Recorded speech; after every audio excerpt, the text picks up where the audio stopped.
Now, I want to share with you just one last story. It's a story about being faithful in the small things. So 19 years ago, we had a dream here at Calvary Chapel that we were going to start a school that made disciples.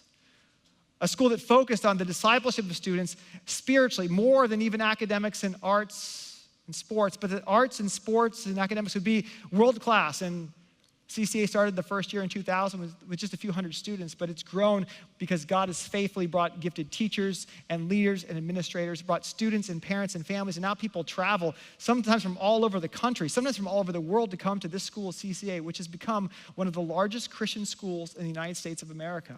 And God has blessed it tremendously. Faithfulness in small things. And the parable of the sower, or the parable of the talents, Jesus comes back to the man with 5 and says, hey, I'm going to take the 1 talent the guy wasn't faithful with, and I'm going to give you now 11 talents. Because the gift for faithful service is more faithful service. You'll be the ruler of more.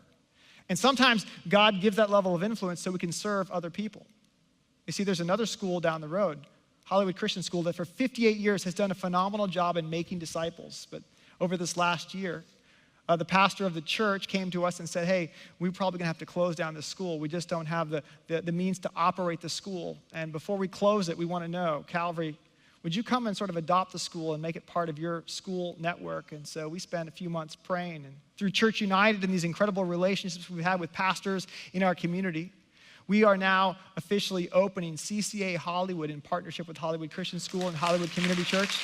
So the 300 students that were a part of that school don't have to find a new school this year, and we're inviting more people to become part of the school because we believe that God has blessed the faithfulness of CCA and is now adding to that faithful influence in the city of Hollywood. So if you're in Hollywood and you're a teacher or you're a leader or you have kids that you want to go to a Christian school, listen, this education vision we have is not just for the public schools or the charter schools, but it's also for private Christian schools that wherever kids are, they can learn about the love of Christ in a very tangible way, as that's what our generation needs. 250,000 kids who need to know the love of Christ, and we want to bring them the love of Christ.